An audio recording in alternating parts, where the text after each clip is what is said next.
Hello and welcome. If you can hear me above the noise of this Bristol freighter aircraft, welcome. My name is Ajaxpost and we're here in the third of my Get to Know Transport Fever 2 mini-series on mixed consist routes. And no, we're not looking at the train sat there waiting on the ground. In this episode, we're looking at freight aircraft that can also carry passengers. As you can see, I have set up a route already, which is using the Bristol freighter aircraft, which I think is a new model for the game over what we had in Transport Fever 1, obviously. And this, as you can see, carries both passengers and freight. And at the moment, with a capacity of 14, it can carry 7 of each, which is what this is doing. Now, before we get into the detail of the route, one thing I'd just sort of like to sort of make clear here, or just to highlight, is that I've created this map as a test of long distance freight. Now, because my PC isn't really capable of using huge or megalomaniac or experimental maps generally with lots and lots of people and towns on them, I've never used a huge map before. But someone asked me, is it possible that we can make air freight or even rail freight pay on huge maps, transporting goods from one end of the map to the other? So what we have here is a huge 1:3 ratio map. We're going from this end up here, deep in the clouds. If I stop following the aircraft, it'll make it easier. We're going up from there all the way down here. It's not quite the other end of the map, not for the aircraft anyway. Using aircraft to deliver goods and passengers. And also, I've also set up a separate train line which delivers again from the same source location up at the top to somewhere which really is close to the edge of this map. And although I am in actually sandbox mode at the moment because these things are expensive, you can actually see that you do make money on these long distance routes. In fact, my air freight routes are very profitable indeed. So that's all rather good. So it is possible. Transport Fever 2 did have some algorithms which made it difficult to transport long distance freight by rail or air, but it looks like Transport Fever 2, the new cargo mechanics, do allow that to be done. Okay, now getting onto the route itself. Now, just like we saw with docks, actually, if I go up to the other end of the map, I want to start there because it's slightly clearer what we're doing. Where is it? Cairn. There we go. So we have, just like docks, we have an airport here. It's a small airport, so it can only handle the smaller aircraft earlier in the game. And I set it up initially as a cargo airport to take freight out of this Conmat plant down to the other end of the map. And then when I thought I'd look at mixed consist routes, I added in the passenger terminal here, so it could pick up passengers from the nearby town of Cairn and deliver them to the far away town of Ormskirk down to the other end of the map. And if we look at the route itself, it's very much the same as we had before for docks and indeed for trains. It needs to visit both of the terminals of the station site, if you will. So if we look at manage line, and we can see here it comes in first of all, because this is the end of the line, to Cairn Commuter, which is the passenger terminal for this airport, and then moves on to the freight terminal. And just like I've done in the other episodes of this little series, I've actually named the freight and passenger terminals differently, so that when I create the routes it's that much easier to spot where I'm going, and I do have them in the correct order. So what it does in Cairn, it comes in and it goes to the passenger terminal first, unloads any passengers coming up from Ormskirk, and then loads itself with passengers who want to go from Cairn back in the other direction, and then it moves on to the freight terminal next door and delivers any cargo it has and picks up any passengers. Now on this route there is no cargo coming back from Ormskirk to Cairn, which means, if I just pause this for a second and go into the route itself, if we look at aircraft 2, I think it was, yep, we look at aircraft 2 here, we can see it actually filled up more than 7 passengers from the passenger terminal here, which is the first one it comes to in Caen. So it actually decided I have no room now for cargo and filled up both compartments that it had with passengers. So this kind of highlights the test I was trying and kind of failed to do in the ship consist routes, the second video in this little series. If the 2 compartments are not dedicated separate spaces, they will be joined up and used for the same cargo type if it can fill it up. So its first objective on a route is to fill up as much space as it has available. So the Bristol Freighter aeroplane here has 14 slots for any cargo whatsoever, and that could be people or it could be freight. And in this layout I've got here, because there is no cargo coming in from the other station, the other airport, when it gets to the passenger terminal, if there are enough passengers to fill up more than 7 slots, it will fill up both compartments, as we can see here. So it will pick up no cargo at all from the freight terminal along there. So bear that in mind when you're designing your routes.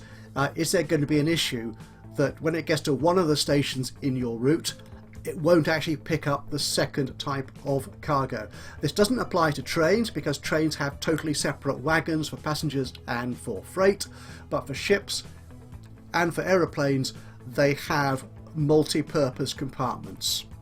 Now, one difference to that, if we look at the plane here, it says cargo types all for the Bristol Freighter, but I've actually put on here, just to test the ideas out, a separate plane, which is the Douglas C-49 Skytrain. Gosh, that's a good name, isn't it? And this one accepts all cargo, and by cargo it means only freight. It will not pick up any passengers. And it's on this same route, which does mean it actually visits the passenger terminal at your airports, but it won't actually pick anybody up, and obviously won't deliver anybody because there's nobody on board apart from the crew, naturally enough. So it will only pick up cargo. So bear that in mind, that when you're looking at the aircraft to fly, whether it says all or all cargo, they do mean quite separate things. In fact, if we go into manage vehicle, we can see the list here. Passenger aeroplanes. Oh, I've got a new Lockheed Constellation. That's interesting. So these all take passengers only, but some, like the Bristol Freighter, take all cargo types. Whereas here, the Skytrain, the Victoria, only take cargo freight. Now, note interesting here, there is 2 different versions of the Super Constellation, a passenger aeroplane and the all cargo one. Again, the thing is, it can take 2 types of cargo, but that does not include passengers. Okay, hopefully that is reasonably clear, and the Constellations are large aircraft, so I don't think I can actually.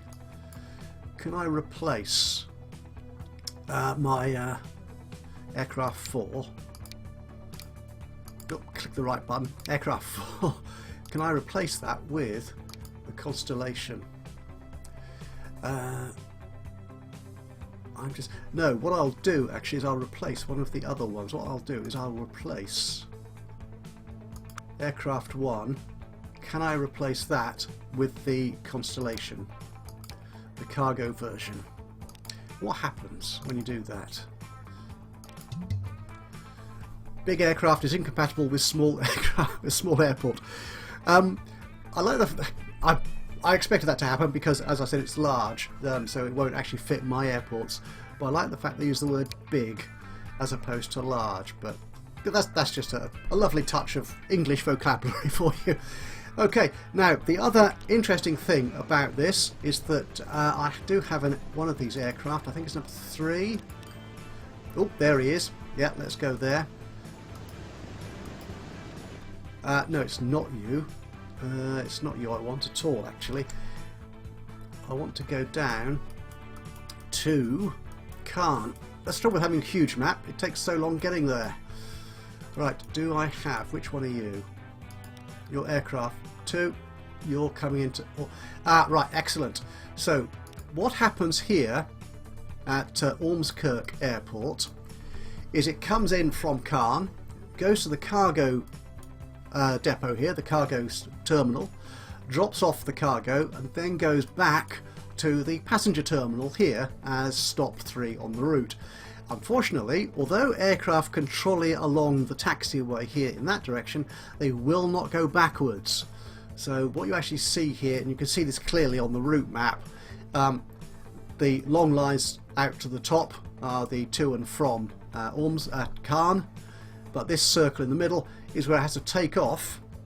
Let's see it actually do that, and circle round to come back and land at the passenger terminal. So obviously this is a case of get your route in the right order. So let's actually do that. It won't affect this aircraft. So after Ormskirk, so after Cairn Freightliner, we want to go to the international one first, and we'll take that one away. And that looks much better. So the aircraft will now go to passengers first and then cargo, and they'll actually stay on the ground while they're doing that.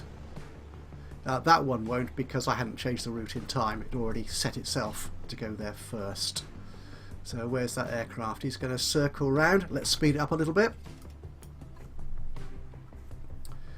Circle. Interesting though, when I did this with aircraft number 4, it actually circled round below the airport, so it took a slightly different direction. And in fact, you can see that here. No, you can't, because I've changed the route. It actually, rather than circling around above the airport, north, shall we say, the SkyTrain actually circled around south, below the airport. Okay, so that's that sorted out. So you set up your airport with both cargo and passenger terminals, and just lay out your route, making sure you click on the appropriate terminal and get them in the right order. So it's very much, in fact, like ship routes, that you just put them alongside each other and make sure they're in the right order on the route. Okay, so that's basically the route you need to set up a multi-consist air route. Let's have a look at the configuration options now for our airports. Okay, so here we are at a new town on this same map, Midsummer Norton, so let's put a new airport down here. Now, I am currently, as you can see if you're looking at the bottom of the screen, in 1955, which means I can now actually lay down a large airport which has up to 2 runways, whereas the small airport only allows for 1 runway. And there's another difference as well for the large airport, which we will see in a moment. Should we start with the passenger one? Let's do that. Okay, so this is we'll start with a small airport. So this is a small airport. We're going to sit down here perhaps. And the choices we have to make when we're laying down an airport are, do you want a hangar or not? So we could actually say no, because we've already got 2 hangars on the system in our network already, so we don't need hangars on everywhere. So does that actually make it cheaper? A little bit, not a great deal by the look of it, but we can take that out. We don't need a hangar here. And notice here that you're seeing arrows on the ground, so you can actually see the direction of travel of your aircraft. So you may want to consider the landscape or the towns.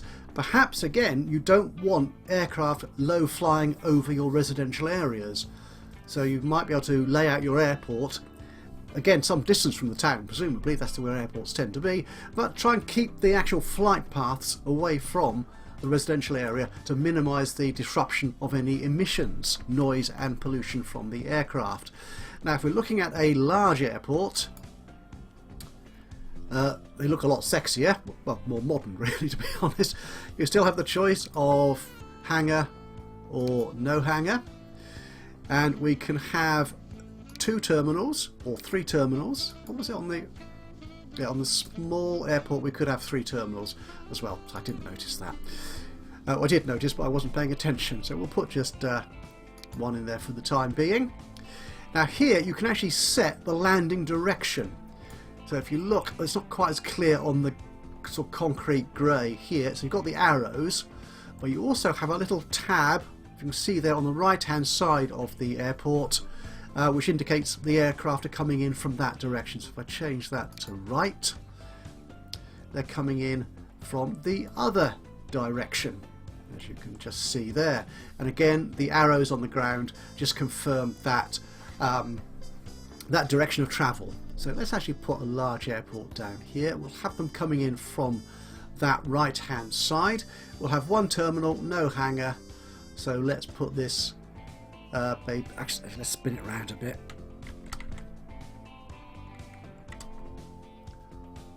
A bit like that. So there's our large airport. That's gone down. So if we look at this to configure it, one thing to always notice when you're laying down any type of station, train station, truck station, boat station, port, dock, whatever you want to call it, or an airport, is these what I call the traffic lines, which is where it connects to the street or any other type of station you have on your map. So if we try and actually put down a street here, I'll move that up a bit. Yep, we can see there the connectors connecting into those traffic lines that we see, those moving white lines that you can see on the buildings there. They don't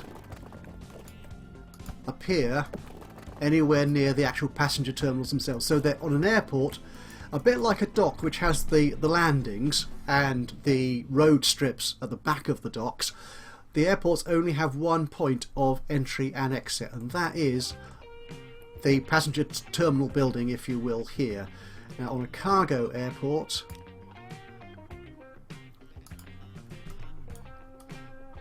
it's exactly the same thing. You have the same sort of terminal building for transfer of goods, but you have a cargo terminal as opposed to the passenger terminal that we see here. So we don't want that. Okay, so let's continue building our airport here. Now that connection building, we can put in another building if we want. So if we want to slip it in here, so if we want to make our airport bigger or connect somewhere else, we can do that. So if we want to connect it up here, we can do that, and perhaps remove that building there. We don't need that because it's obviously easier for us to connect to the road out that side of the airport. Again, that keeps, if we've got buses and trucks, that keeps them further away from the town. So that again could be an issue for you. And here we can put down more passenger terminals. There's passenger, isn't it? Yes. Or cargo terminals. And we can even, if we wish to, add in hangars. And you can have multiple of these if you wish. I'm not quite sure why you'd want to have 2 hangars in your airport, but there you are. In fact, if I get rid of that bit of road, because that's annoying me. There we go. We now have extra space at the end. Those red dots there were saying you're going to get collisions, so you can't put anything in that space.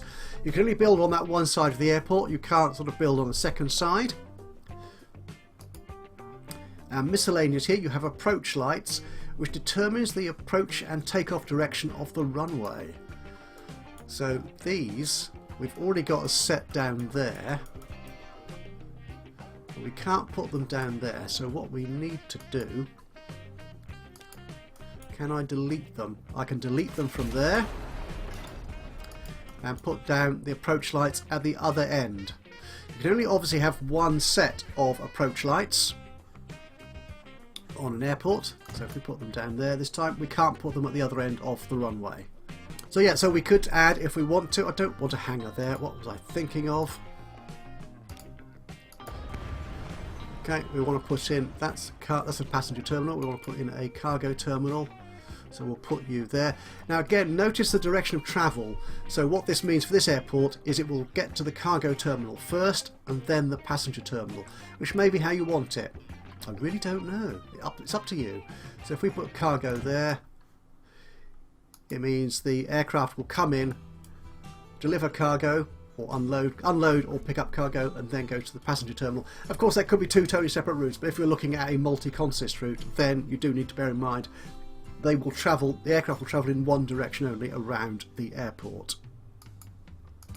And on this large airport, what we see we can do, if we so wish, is we can lay down,